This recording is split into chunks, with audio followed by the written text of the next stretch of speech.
Yeah, this is why so many women shut down. It's become a chore. It's draining now, right? Because there's no consciousness in it. We're just playing something out and ticking the boxes. No nourishment.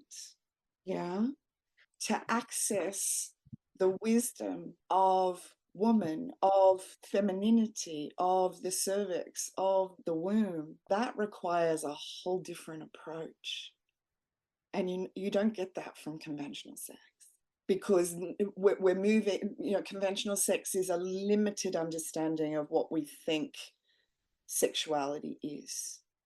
So where we've got hot, hard, fast in conventional sex, on the other side of things, on the other ends of the poles, the polarity, we've got cool, soft, and slow. So when hot, hard, and fast is not tempered with cool, soft, and slow, then the hot, hard, and fast is out of This is integrity. Unconditioning, Discovering the Voice Within, with Whitney Ann Jenkins.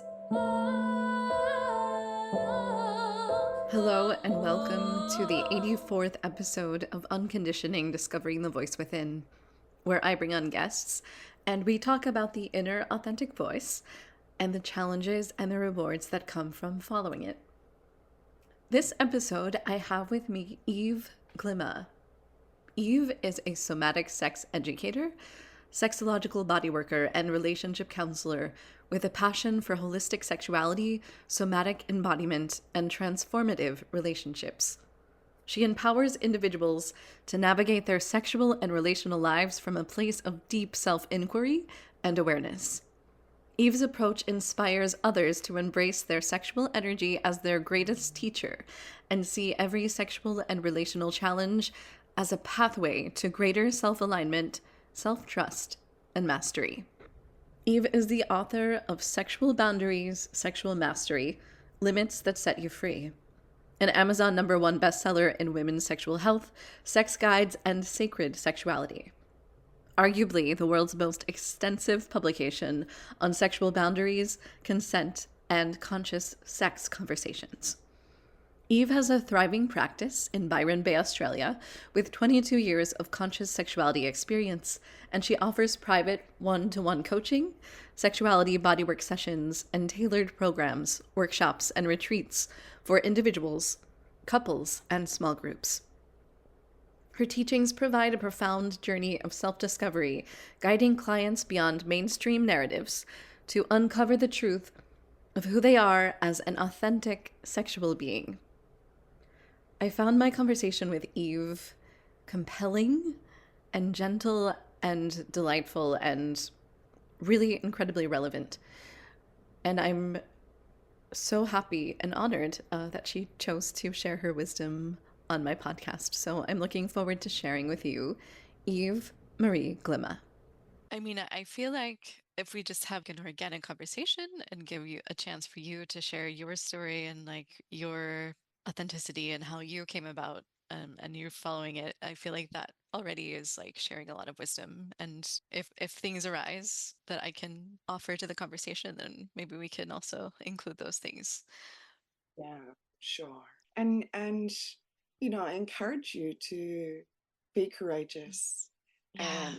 And like from the little I understand, I hear that this is an authentic podcast, and there's nothing more authentic than what's really going on.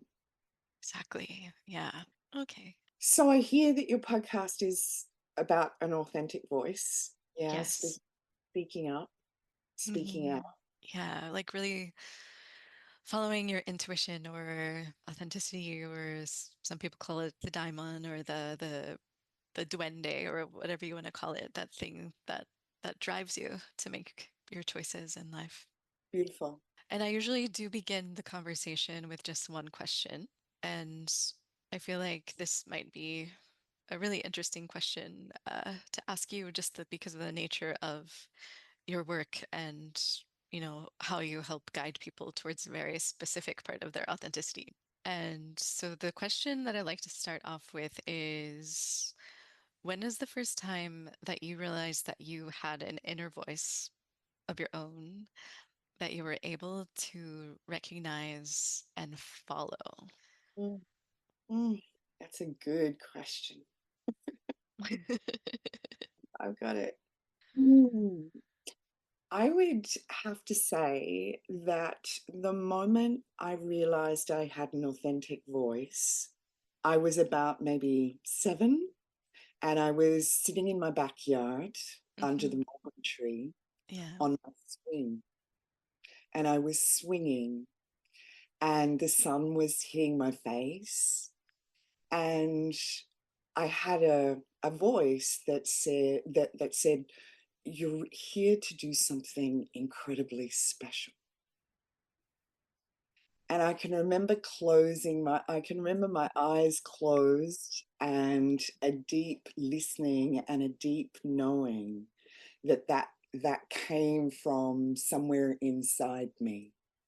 And I must say that I've always remembered that moment.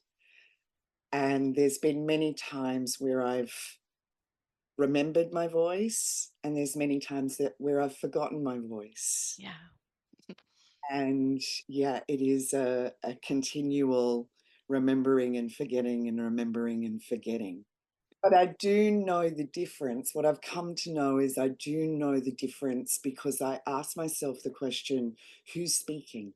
And I know the difference between when my head is speaking and when my heart is speaking. Mm. Yeah, because my mind always has the dialogue of separation and exclusion Mhm. and power over and power under. It always has the I win, you lose Yeah. dialogue going on. And my heart is very different. My heart Mhm. is always about reconciliation and repair, Mhm. about I win, you win, about us being in a power with position. And so, yeah, the heart speaks without defensiveness or attack. And my heart has a very different expression. Yeah. So, 7-year-old little you, what else was going on in your life at that moment in your environment? Oh, goodness. I'm sorry, I don't even remember. Uh, Yeah. it's just a standout moment when sitting on this swing as a little child with my eyes closed and the sun coming Mm. in and this deeper Yeah. voice. Gotcha. Were you encouraged to follow your authenticity as a child? Were you able to cultivate that? That's a good question. I think in that generation, which would have been the 70s, it was very much around masking and Hmm. um, putting on a front and putting on a face and pretending to be the good girl and tick all the boxes. And yeah, authenticity wasn't even a word back in the 70s, I don't think. Yeah. So when did you put the puzzle pieces of yourself together as far as the work that you're doing now with relationships and sexual encounters and boundaries and how did those come into play? About 23 years ago, when my marriage broke up, I came out of that experience recognizing that I had no skills, that my conventional sex education had not equipped me with relationship skills of how to create a healthy relationship or how to create a sustainable sexual connection over a long period of time. And being that those two things are pretty important to the quality of our life, Mhm. I thought, right, this is my mission, this is my journey. Where are my gaps? What do I need to learn? And back 23 years ago, there was very little in Australia in regards to a alternative approach to sexuality.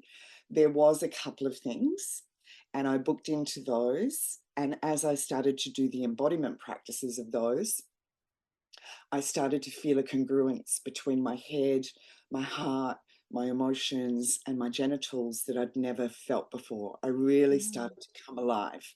And it was like, oh my God, I've found what synchronizes all my aspects together and includes everything. And so I knew I was on the right path. And then I started looking overseas at all the different teachers and what they offered. And I'd either go and fly and go and study with them, or I'd invite them to Australia and I'd organize their tours and their trainings for them. I had a background in event management. And so that way I got to hang out with them. I got to learn for free, and I got to get paid at the same time. So that took me on this huge journey that I'm still on today, and I don't see myself finishing anytime soon in this lifetime. And then 15 years ago, I started to do sessions and with men and women and couples. And yeah, I'm very, very privileged to be invited into people's most intimate lives. And it has been an extraordinary journey. If I was to put it into a nutshell, um, of what I've learned in this last 23 years, really it's been the unlearning. It's been Mhm. the unlearning of who I thought I had to be sexually and in my role in relationships. Um, yeah, and to unlearn all the conditioned responses Yeah. and um, find that authentic voice, find how to be true to myself, find that internal alignment, and um, communicate from that place. Yeah, people do a lot of studying and it becomes very intellectual. So how did you take all of this that you were learning and integrate it into something that you could feel in alignment with? Does that make sense? I think you need both. I Yeah. think the mental understanding and the communication approach is a whole skill set that um, is really valuable to learn.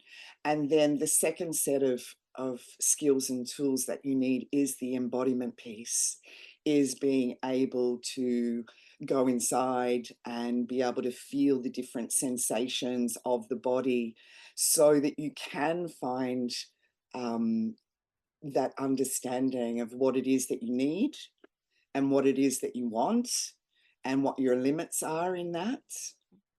So so you've got communication and embodiment, and both of those skill sets are core to coming home to self and really coming into alignment and getting that head, heart, emotions, and genitals into congruency. Yeah, and it sounds like it's really important from what you're saying to be able to do that within the self, just because those are a lot of things like that have to like work together before you can even be able to think about approaching that with someone else. Absolutely, because our education is about everything that happens outside of us. Yeah. Yeah, where when we, I think in this day and age, and when life has given you quite a few curveballs, I think the only way out is in, and the only way in Mm. is through. And so it's very much a journey into the inner world. Yeah. I also think that if people may sometimes use this as a way to escape themselves rather than to connect with themselves in some ways. Just relationships with other people or exchanges. Is that something that you feel you've come across? Oh, absolutely. We definitely avoid going within by, you know, back to back relationships and not taking the time to integrate and reconcile the different lessons that each relationship poses. Yeah.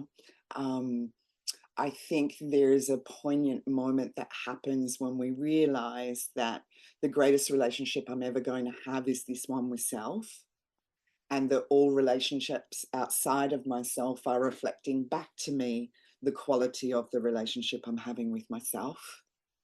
And Mhm. that relationship is showing us where to tweak and polish this relationship with that we're having with ourselves.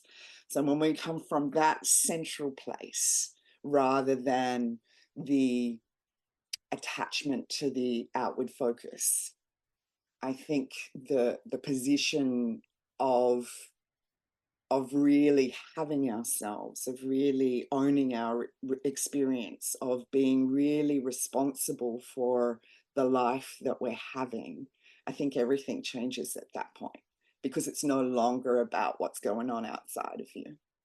Yeah. Relationships are a very big mirror to see where you currently are, I think.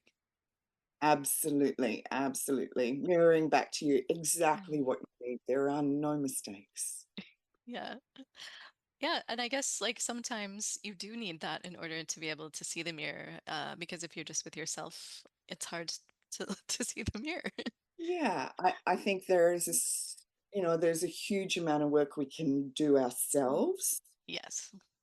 And then there comes a point where you have to go outwards and connect to others and have relationships to practice whether what you've been learning is actually embodied. Right. So, as you work with individuals or couples, um, do you have sort of like a core foundational philosophy that you go by that you're able to share? Mm. Everybody deserves their sexual empowerment. And it's a skill, it's a learned set of skills. It's not something we're born with, it's not something that we're taught. You actually have to have the courage and the willingness to meet um, the shadow aspects that are created from unconscious sexuality and unconscious relationships. And that can be a really tender process. So it's really important that you're engaging with a practitioner or a therapist that you feel really comfortable with, that you feel that you can really unpack what's happening for you. And yeah, um, core philosophy, mm, everything is welcome. There Hmm. is no part of our humanness or our human condition or our human behavior that is not welcome. All of these disregarded or unowned parts of ourselves is where the power is sitting. It's sitting Hmm. under, and so we're uh, bringing those pieces forward so that they can be cleaned up and integrated and owned and reconciled. Yeah. And I imagine um, this sometimes requires people to work through a lot of shame to get to a place where they're be able to be vulnerable and exposed, especially people who might have experienced traumas, specifically related to these things, and look at the shadows. Yeah, absolutely. It takes a lot of courage and willingness. And um, I know myself that I've kissed my knees thousands and thousands of times as I have unlearned, as I've met those parts of me, um, which is the personality, which is the conditioned parts of who I think I should be, who I think I have to be. Yeah. So meeting those parts and actually, can I come home to self? Can I really listen to the beat of this drum, of what's authentically happening for me? And I think there's a light bulb moment when we understand it's a conditioning, it's an inheritance. We've inherited it from our mother and father, from our community and society, all of these different beliefs And uh, there are so many, there's so many myths about ourselves. And so to have um, to be in a really healthy environment with a good practitioner to explore and inquire and Yeah. be curious and to to not be doing that in a trauma response. Yeah, when we're in a trauma response, there's nothing to do other than to regulate the nervous system. Yeah, this is when we're not in a trauma response. This is when we're actually showing up, turning up to consciously um, meet these aspects of ourselves in a calm and beautiful environment. Yeah.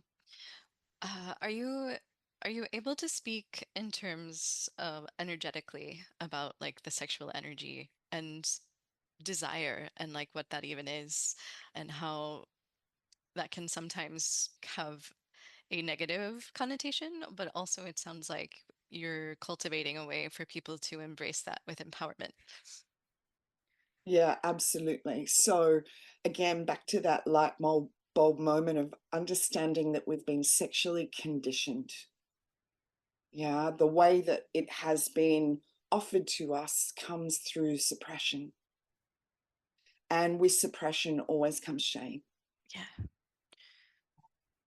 And uh, when we start to unpack our sexual conditioning, we where we start to approach our sexuality from a very different place, and that place is a lot more. We start to understand how sexuality works in a holistic system, where conventional sex teaches us about hot and hard and fast, Hmm. teaches us about closing our eyes and hoping for the best. Yeah, there's not a lot of skill in conventional sex. We're usually just playing out a lot of unconsciousness. Right. Yeah. Yeah, Hmm. where that defining moment comes where and I know for myself, it was after my marriage. I'd had unconscious sex up until that moment of my marriage splitting up. And then it was like, I don't want to behave this way anymore. I don't want this Hmm. anymore. There's got to be something more. And I think as women, we really get that there's something more to all of this. Oh yeah, definitely. Yeah. Yeah. I remember when I was younger, I had a partner and like we were having sex quite a lot. And I remember we said to each other, there's got to be something more than this. There's got to be something more. We never found it with each other, but like I think that was like a big moment of realization Mhm. for And sure. so that that moment leads to and this might come back to your philosophy question, is so what I've noticed after 23 years of my private adventure and 15 years of a professional one, I've realized that um, understand being the communication and the embodiment part lead us to a pathway. They lead us to a rite of passage. And in that passage, we're understanding what are my sexual values? What are my standards? What do I stand for as a sexual being? Hmm. That's a really great inquiry to have. It's a question that probably most people have never asked themselves. And I'm not talking about moralistic, I'm not talking about adopting somebody else's beliefs. Your sexual values are actually already inside you. You may not be demonstrating them to the full extent. You may not be aware of them, but it's a self-inquiry piece of really understanding, what do I already bring to the table as a sexual being? You know, Hmm. what do I really stand for? And so we start there. And then the next piece of this rite of passage is understanding, well, what do I need Mhm. as a sexual being? And Mhm. that changes every moment. That's Yeah. changing every day. Mhm. And can I be that authentic and in alignment with my changing needs? And can I connect my voice? Mhm. Can I communicate what my needs are today and what my desire is for myself today? Yeah. So often when we think about desire, we're thinking about sexual acts in the sexual Olympics. We Mhm. think about all these grandiose acts that we should be doing. Yeah. And I think as women, we don't yet have the languaging because it's not in the conventional sex picture of, like actually what would really open me today is I would really love to be touched with presence. I would really love to be touched slowly. These are the areas of my body I would love to have touched today. These are the areas of my body I don't want touched today. Yeah. Yeah. I think there's a big and understanding for women to really start speaking their truth, because when women don't speak their truth, when they're just operating out of obligation to fulfill a role, his desire is more, or my partner's role is more important than my own, yeah, then we're doing ourselves a great disservice and we do our partners a great disservice, because Yeah. our partners don't get to attune.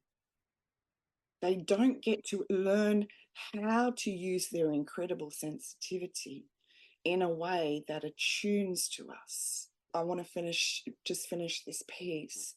And Yeah. so, in knowing what we need and what our authentic desire is, not our superficial desire, our authentic desire is, then we need to, yeah, as I said, set our limits of engagement. If we don't have any limits, and that can be very common for most people, sexual boundaries is still a very new thing for people to adopt. I mean, I've only seen it in the conscious sexuality world for the last 10 years. Prior to, Mhm. we didn't have sexual boundaries, hence why we have so much sexual trauma. Yeah. I'm wondering where like sexual fantasies fall within this spectrum. Good question. So sexual fantasies are um, part of our conventional sex education. Yeah, because it's about looking at, I mean, sexual fantasies are great if we have the maturity to be able to articulate and our needs and our wants and our limits. Mhm. Because most people are adopting sexual fantasy and operating beyond their capacity. They don't have the maturity skills to be able to conduct that sexual activity in a way that deeply honors them. So my question is, what is the person with the sexual fantasy? What is it that they're trying to connect to? What is underneath the fantasy? What is it they're trying to touch in themselves? What are they trying to get from playing out that activity? Right. Mm. Yeah. And again, usually that's a question that they've never thought to ask themselves, but I guarantee you there's something, and it's usually coming from a stress. It's usually Mm. coming from an anxiety. Yeah, and it's interesting to me, as you were saying, like our needs and wants are like changing all of the time, just like our boundaries change, right? So when it comes to something like a fetish, for example, it's very specific and something that people go back to time and time again. Like that's really interesting in this context. Uh-huh. And so I think we have to remember that in a sexual relationship, what we're here to do is we're here to meet each other, not where we think we should be, not where we want to be, but actually where we're at. Yeah. Right? So when we're not meeting ourselves and each other where we're at, then we're usually diverting and we're overlaying and we're playing out something that the relationship is actually not ready for because we haven't taken the time to have those conscious conversations of what do I need, what do I want, what are my limits, what am I consenting to? Yeah. Yeah. Yeah. Nobody's sexual limits should be overpowering the others, right? Otherwise, we're in unhealthy domination and unhealthy submission, right? And that's what conventional sex is, right? Conventional sex is all about unhealthy domination and unhealthy submission. And Right. when we take the conscious path, right? Because sex is about playing, we can play with power. We want to devour, we want to be devoured, right? But we want to do that in a way that is deeply honoring to both people's where they're at. And so it requires, this is the rite of passage in making unconscious sex conscious. There's no other way that I have seen in 23 years of exploration in how we can effectively make unconscious sex conscious. It's only going through this pathway, this intentional pathway of communicating and making, setting limits and making agreements, because that's where all the trust markers are. All the trust markers are in those conversations and in the actual physical and energetic meeting those limits. Otherwise, the trust markers aren't met. Yeah, and if you don't feel safe, then you're not able to surrender into that moment and like really to be open and Absolutely. yeah, You're yeah. putting on a mask and playing something out, and, tick the box. I've done the thing. I'm the wife, or Hmm. I've completed what I should do as a partner. And Yeah, so there's a real that there's that again, that moment of like, wow, I'm really going against myself. I'm not being true to who I am. And the breakthrough moment is when you it's I no longer am willing to go against myself for love, sex, and belonging. yeah. That the self, Mm. the first, the self. Yeah. Because I feel, I mean, I've not really been able to experience this fully as I would like to, but as you reach that point of consciousness and unconsciousness, and like there's kind of like the spectrum, because the unconscious is like kind of where those fantasy levels lie, where people aren't really communicating and just performing as almost like an addiction kind of way. And then the sex magic that can happen on the other spectrum seems like it's very vast and lots of things can happen in that energetically too. Mhm. And so I think we're brought to our knees, at that point where, either the relationship is brought to its knees, and the individuals are brought to their knees, as far as like, this is not working. We need to do something different. We actually need support. We need a fresh approach. We need a new foundation in which our sexual life can healthily move forward, because our conventional education has not equipped us and is not supporting, all of the members, or all of the people in this situation. And it needs to serve everybody, not just one person. One person's desires are not more important than the other. Hmm. Yeah.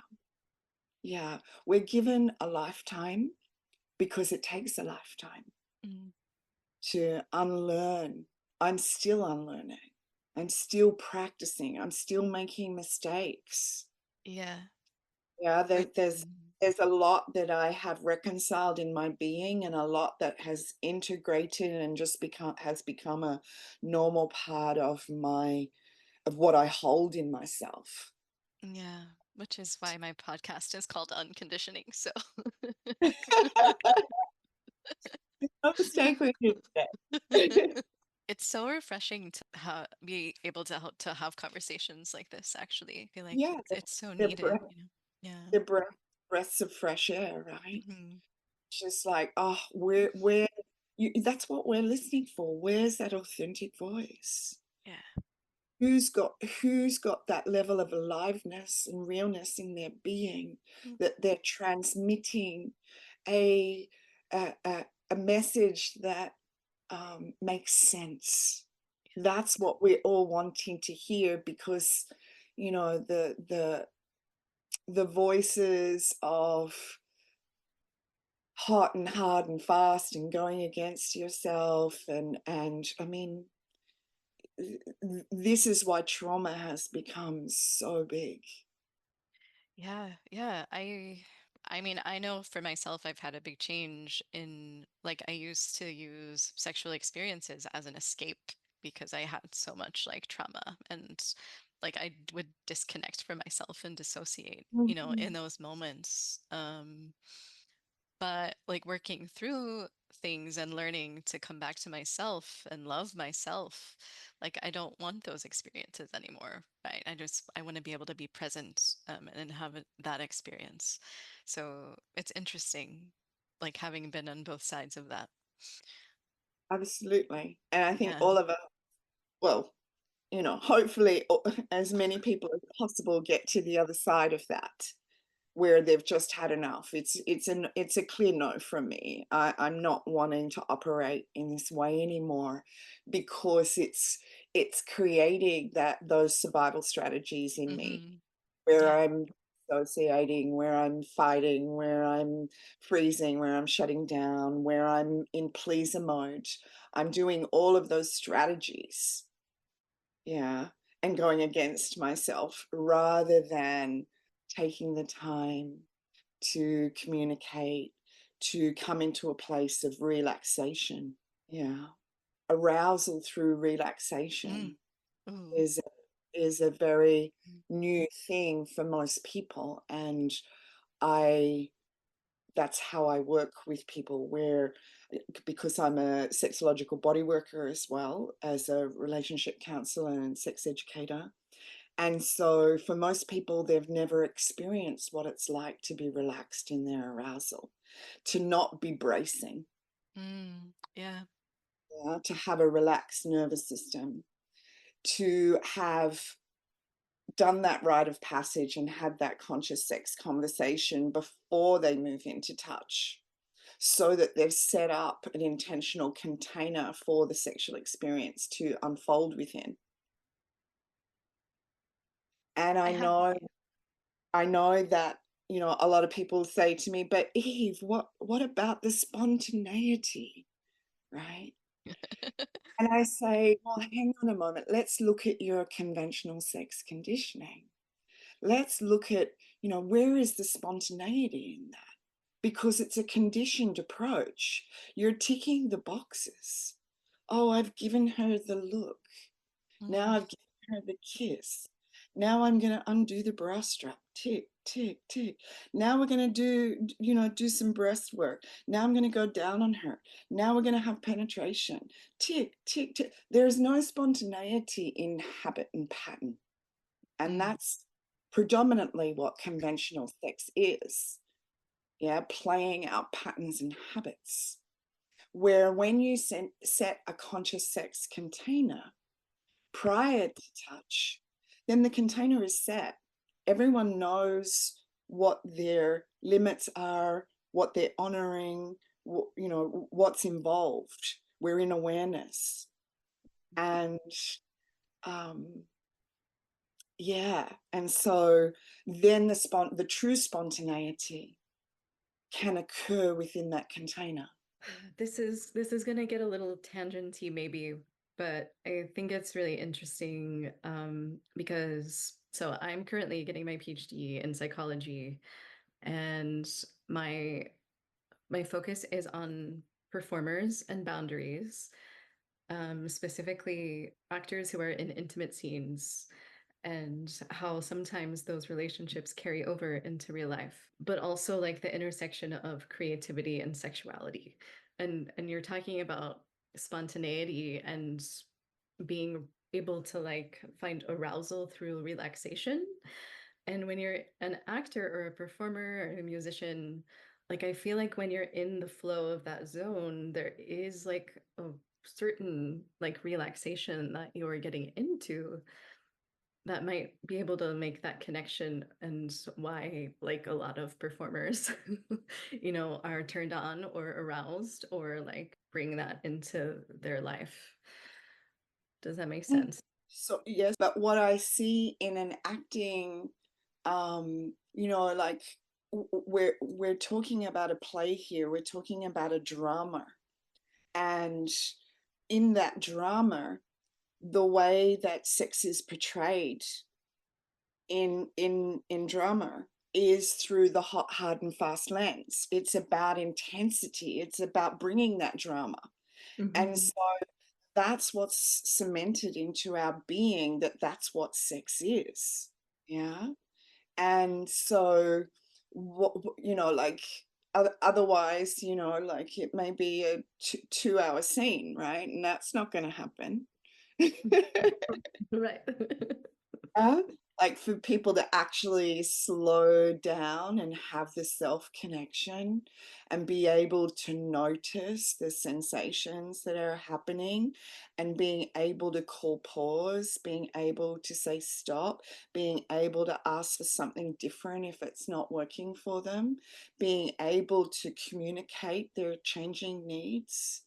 I mean, this is authentic real sex, Yeah. where in a in an in a in a scene we're just playing out something for mind entertainment.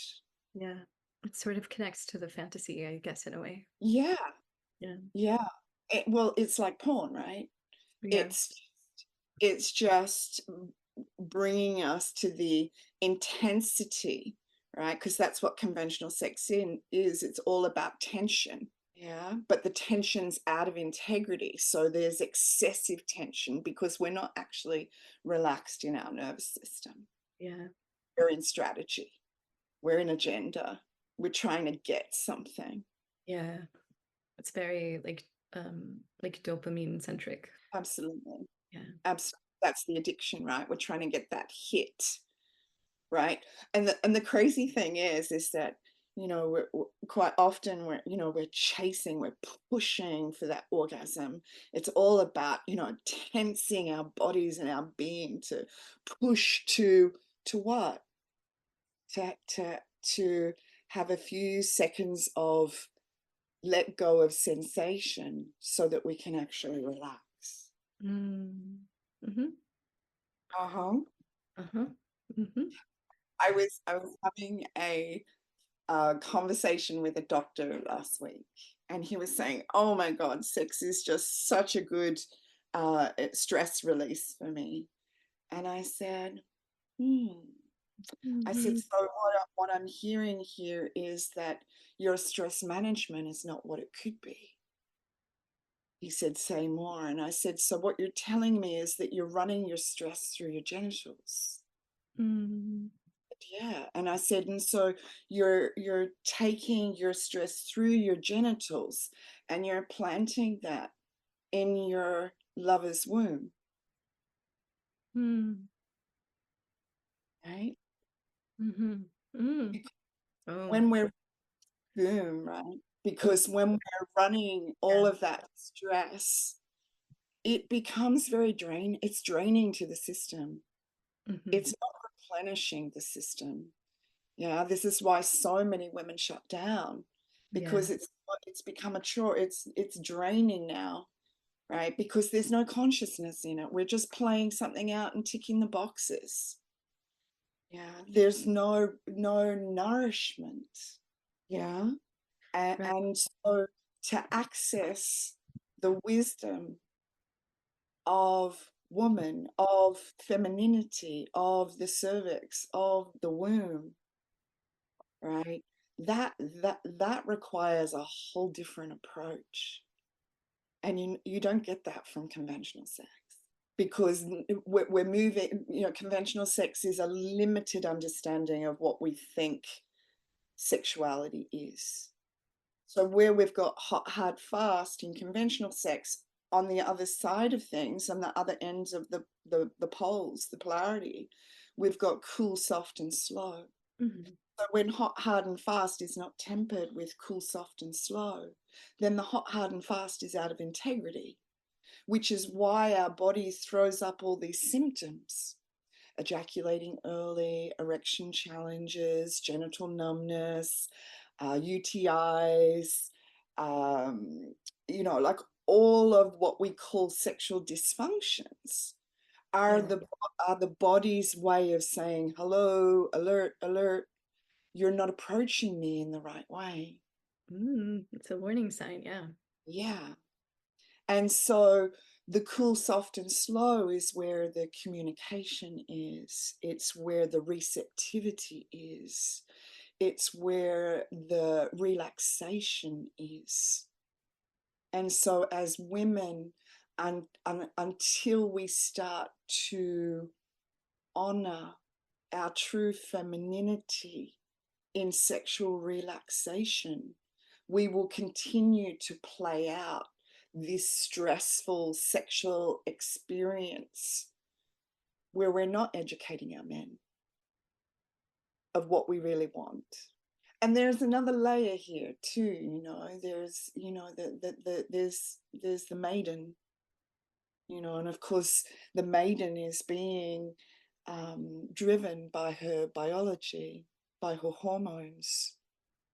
But something very different happens when we go through the initiation of birth. We change at a cellular level in our maturity of our womanhood. Mm-hmm. Yeah. And our requirement for cool and soft and slow and relaxation increases.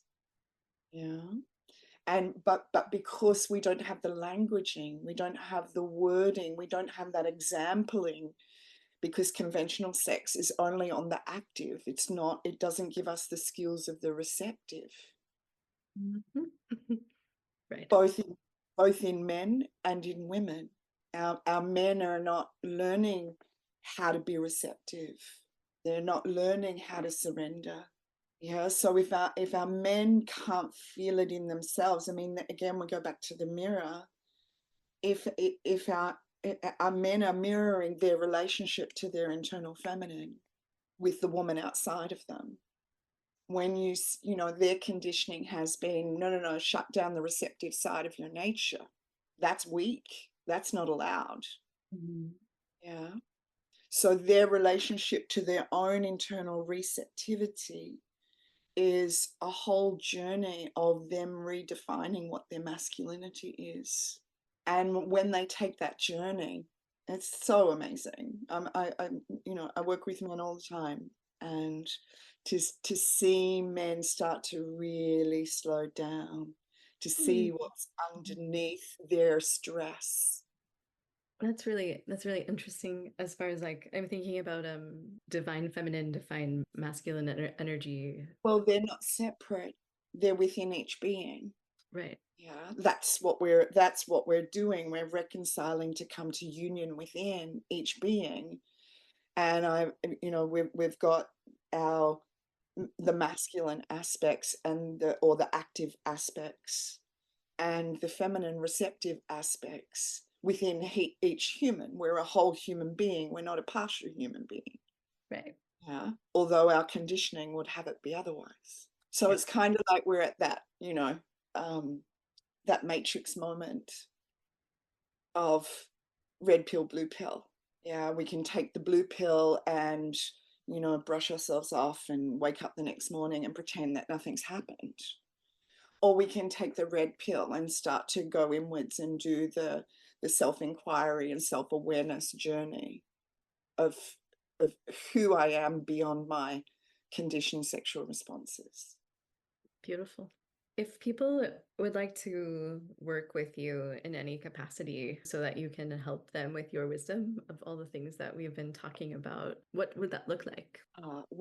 I'm located in Byron Bay in Australia, and if people would like to have online sessions with me, if they're international or not in my close vicinity, of course I offer online private sessions, and then I also have a practice here in Byron Bay, and I work face to face with people.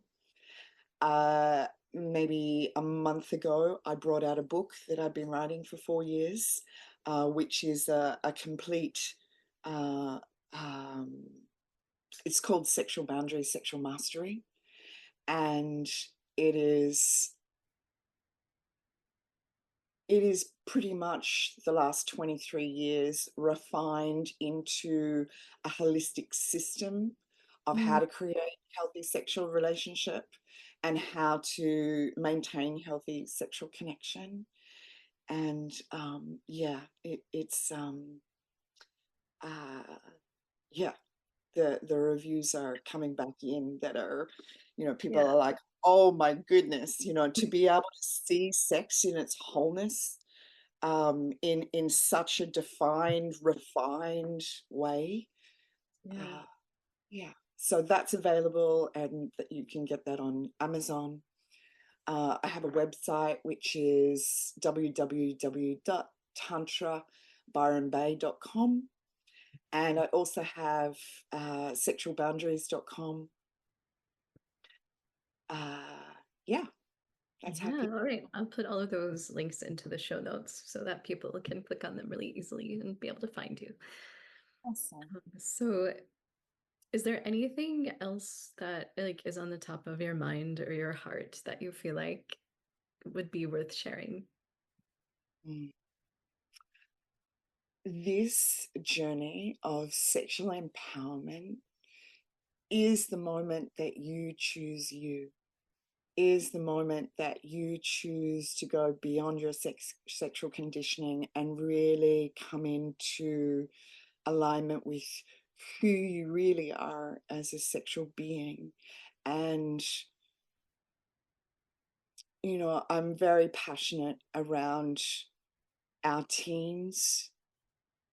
I think, okay, so I think I'm really going to put this back onto mothers, and I know it's another responsibility for mothers, but we are the ones that bear our children and that bring our children up. And I can't see it coming from any other avenue. Yeah. Um, it, our mothers need to be sexually um, educated and be able to convey conscious sexuality to their children, which means that they need to integrate this in their own bedroom. They need to walk their talk and speak the speak. Our children hear, feel, sense everything, even though you think it may be hidden. Mhm. Yeah.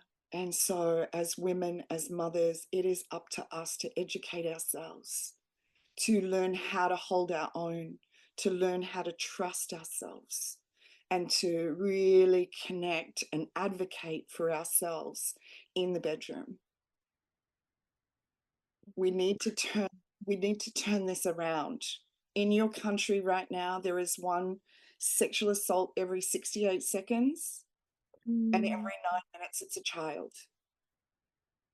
To me, that is unacceptable. That is ridiculous, off the charts. And that is coming because of the unwillingness to meet these parts of ourselves that need to move from disempowerment to empowerment.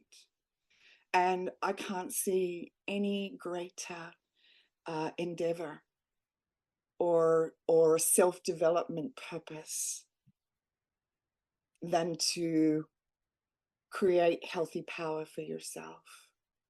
Right. I'm wondering if you have any thoughts about like young people, and I feel like I've even encountered like young people and have had conversations with them about them having their first sexual experiences on the internet or online, and like not knowing how to actually connect in person. Do you have any thoughts on this? Uh, well, again, comes down to education, and of course they don't know. Yeah, of course the transmission, the education that they're receiving is incredibly unhealthy. Yeah. That's what we're in, that's the inheritance that we're passing on at the moment. And so it's a self responsibility for each individual. Yeah. Of course they don't know.